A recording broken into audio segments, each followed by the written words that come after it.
everyone and good day or whatever time you have in there. Welcome to AS Variety Vlogs as we are doing this documentation because ngayong araw guys, which is July 1, ay pang tatlong buwan na po natin na having this no carbs or less carbs diet. So umiiwas tayo talaga sa kanin for 3 months already. Wala tayong rice, of course, we don't have that sweets, wala tayong matatamis na bagay, maliban na lang doon sa matatamis na tao na mayroon tayo sa ating paligid. Sana all. Anyway, ginagawan ko ito talaga ng documentation just to see kung ano na yung progress na ating nagagawa. And para doon sa mga unang nakapanood ng ating ginagawa na ito, of course, nasa pangatlong buwan na tayo. And then doon sa ating unang buwan talaga, bakit natin ginagawa ang less carb diet and of course no rice is dahil nga yan sa umabot tayo ng 105 kilograms last months ago, mga few months ago, last year. Talagang lumobo tayo ng lumobo, kaya nag-decide tayo na mag-cut ng carbohydrates and of course, other sweets para naman hindi tayo mahihirapan kasi ang hirap pagka masyadong malaki. Relate ang napakarami sa ating mga Pilipino naman talaga dyan, other nationalities, na kapag masyado tayong lumalaki, nandun na yung mahirap lumakad, ang hirap umakyat, lalo na ang work ko is kailangan walking up and then going down. So, nahihirapan ako talaga. Kaya I decided to cut that carbohydrates. Kasi yun ang pinakamabilis na paraan na mababawasan yung ating timbang. So again, I started with 105 kilograms. So after natin nag-first month of cutting that carbohydrates, and of course, sinamahan natin ng little exercise like walking, kasi hindi pwedeng itakbo natin yung 105 kilograms, guys. Or else, magsasuffer ang ating tuhod, magsasuffer ang ating backbone. So, lakad-lakad lang muna talaga on those days. So, nakabawas tayo doon ng 6.4 kilograms. Kung tingnan nyo yung ating nakaraang video. We have video number 1, of course, and video number 2 na already. So this is our documentation video number 3. Kasi nga, nasa 3rd month na tayo. So, again, from 105 kilograms, nakabawas tayo dyan ng 6.4, I guess, if I remember it right. So, 98, pumalo tayo ng 98. Which is masaya naman tayo talaga sa result na ang target lang natin was only 5 kilograms for 1 month, pero nakuha natin ng 6.4 kilograms for a month.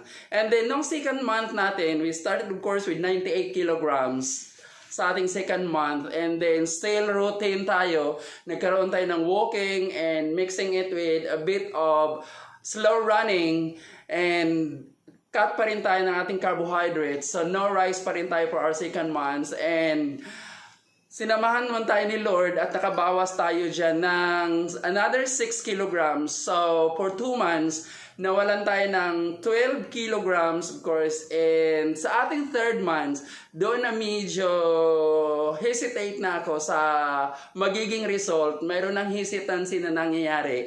Kasi nga, cut pa rin tayo ng ating carbohydrates, no rice diet pa rin tayo, but nabawas muna yung ating walking and running exercise sa kadalhila ng on our second month, in the middle, nag-join ako ng mini marathon and then kinaya naman natin yung mini marathon na yun. We survived, we have that medal of course, pero ang nangyari is nagka-problema tayo sa ating tuhod kasi medyo post tayo ng post doon sa mini marathon. Hindi na natin na-mind masyado yung ating tuhod pala na hindi gaanong kaya pa ang ganong bigat, which is 98 kilograms. Achiever nga tayo ng mini marathon, but there was a problem with our knee na of course, napunta tayo sa ating doctor and then he advised na kailangan muna nating i-rest. But luckily, ngayon, okay naman na siya. Napahinga na natin. So, maybe soon I'll be going back on walking and running exercise kasi malaking tulong talaga kapag ginabayan natin ng walking and running exercise. Pero wag naman yung takbo talaga ng mabilisan. Yung katamtaman lang na nakakatulong talaga sa ating ginagawang diet routine. So, ngayong araw, i-document natin at kukunin natin yung mga result. And anyway, balik tayo doon sa ating minomonitor talaga. There are 3 things na ating minomonitor on this least carb and no rice diet. Unang-una na dyan, of course, ang ating timbang. And maliban dyan sa timbang, minomonitor ko rin ang ating blood pressure kasi guys, pumalo ako ng 170 noong talagang pinakaunang araw na nag-start ako. Kaya isa rin yan sa factors kung bakit ako nag-no carbs and less sugar diet. Kasi nga, ang kinatatakutan ko talaga is yung blood pressure natin. So, praise God kasi nung second month, after the second month natin is naibalik natin siya into 120 which is a normal blood pressure. So, masaya tayo doon. Plus, nagiging 92 kilograms tayo that day. And then, blood pressure back to normal. So, aalamin natin ngayon. And then, isa dyan, pangatlo of course, is yung waistline natin. So, nag-start ako ng waistline with 44. So, ganun po kalaki ang ating waistline those days. 44. And then, after our second month, pumalo tayo ng 41 which is nakabawas tayo ng 3 inches sa ating waistline. Malayo pa naman siya sa ating pinapangarap na 26. Ambisyoso, di ba? But anyway, 38, okay na tayo dyan. 36 maybe. Basta huwag lang naman 46. So, ayun na nga. From 44, pumalo tayo ng 41. So, today, sa ating third month, I am not expecting that much kasi nga wala tayong walking and running exercise na napakalaking tulong. So una nating susukatin ngayon is ang ating waistline kasi mayroon ako ditong tape measure talaga guys. Binili ko ito para to monitor talaga and for this activity that we have, for this documentation na ginagawa natin monthly. And another thing pala is hindi ako nagtitimbang every week, hindi ako nagtitimbang every day, but rather I have to do it once a month only para monthly yung ating monitor. Kapag kakasili ka nagmo-monitor is nandoon yung madidismaya ka sa result kasi walang nabawas, ganon. And then if weekly naman, madidismaya ka kasi ang liit-liit nung nangyari, ang konti yung nabawas. So, I decided to do it monthly. So, never ako talagang pumapatong ng timbangan kapag hindi nag-iisang buwan. Pero, iba yung pinapatungan. Okay lang yung daily. Huwag lang talaga ang pag-alam ng timbang. Anyway guys, punta tayo sa ating pagsukat ng ating waistline. And remember, that's from 44. Naibaba na natin yan to 43. And 41 rather. So alamin natin ngayon sa ating third month kung ilan na. So shall we go? So ayan, kita niyo na malaki pa rin yung ating tiyan na yan. But of course, 1 year project ito guys. So huwag niyo alalahanin yan. Mababawasan din yan. Think positively. Hayaan nyo na yan. Basta ang purpose natin dyan is susukatin natin yung ating waistline kung nabawasan ba ng 0.1 inch dyan. Kasi dati 44 yan and then nagiging 43, nagiging 41 and then ngayon is tararanan! Andyan siya hanggang and the number would be that's the number guys. Saan ba ang camera? So, congratulations to us all and nabawas tayo ng 1 inch. Okay na yon. At least mayroong nabawas. Kasi alam ko naman talaga na hindi ganun kalaki yung improvement natin this month. So 1 inch is malaking pasalamatan na natin yan. And that is still an achievement. So let's just keep going. And of course, susunod naman nating alamin is yung ating timbang. Kung gaano na ba tayo kabigatin. And recap lang po tayo. We started with 105 kilograms. Nababa natin ng 98 sa ating first month and then nababa natin ng 92 sa ating second month. So 12 kilograms goodbye and then alamin natin ngayon from 92 naman, alamin natin this time kung ilang kilograms yung ating nababawas. At sana samahan niya ako, punta na tayo doon sa timbangan na kung saan ako nagtitimbang. Kasi guys, hindi ako nagpapalit-palit ng timbangan. Kasi di ba iba-iba yung mga timbangan. So kailangan isa lang din.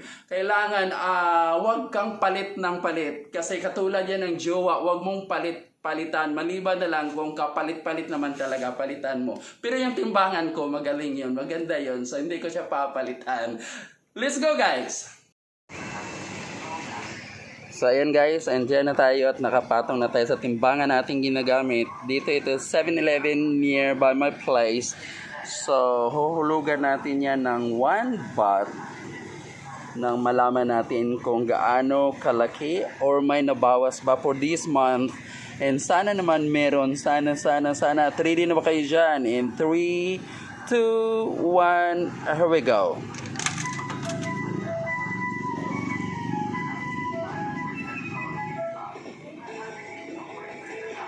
So ayun guys, katatapos natin magtimbang and tell you frankly, hindi tayo ganun kasaya with the result. But of course, there was a reason kung bakit ganun lang siya kaliit. At sabi ko na naman talaga kanina, malaking pasalamat na kung may mabawas nga lang talaga. So that 1.6 kilograms is malaking bagay na po yan. Kaya ganun kalaki ang impact kapag sinamahan natin ng exercise like walking and a bit of running, yung ating ginagawang diet routine guys. So wag talagang iwalang bahala yung exercise, especially walking. So for now, after our 3 months, naka-goodbye tayo ng 14 kilograms. So pumalo tayo ngayon sa 91 kilograms. At subaybayan na naman natin sa ating 4th month, and sana hopefully talaga medyo makakabawas tayo ng hindi naman ganon 1.6 kilograms. So we need to start walking again and kaya na naman ang ating tuhod. So next naman nating alamin is yung ating blood pressure, kasi last month na ibalik na natin yan into normal, which is 120, at ngayon alamin natin yan kung ano na ang nangyayari sa ating blood pressure, which we are praying na okay pa rin yung ating BP at na-maintain natin yan. So tayo na guys. Sa likuran natin is the local hospital na dyan tayo nagkukuha ng ating blood pressure. So pasok na tayo guys, pero hindi tayo makapagsalita inside kasi yung daming mga outpatients. So, dito lang tayo muna magsasalita. Basta samahan niyo ako to know that blood pressure of ours. And we now go. Your blood pressure will be taken down. Please not use your arm.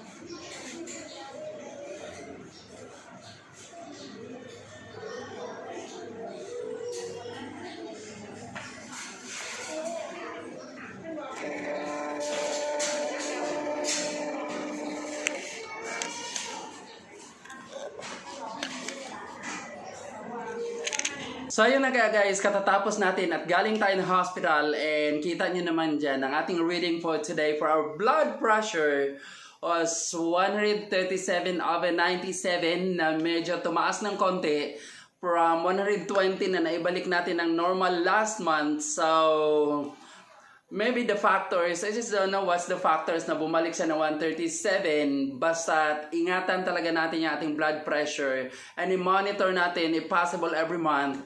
And isa talaga sa factor guys, bakit natin naibaba yan from 170 and ngayon naging 137 is wala po tayong pork for 3 months already. Medyo umiiwas tayo dyan. I have meat but it's just chicken, and mostly really sa ating diet are vegetables, green leafy vegetables, and then of course cereals in the morning. So feeling ko doon tayo sa cereal, so medyo dahan-dahan din sa cereals kasi hindi siya ganun din kaganda talaga ang effect. Though light naman ang carbohydrates niya, but medyo bawasan natin yung ating cereals every day. So yun lang guys, thank you really for following this update of ours. And of course, pumalo tayo ng 91 kilograms, goodbye 14 kilograms, and of course ang ating waistline to 40 inches already, goodbye 4 inches na tayo, and of course ang ating BP is fluctuating na hopefully dyan lang tayo talaga sa 120. 137 is slight high na today, pero hoping and let's keep doing na maibaba natin dyan.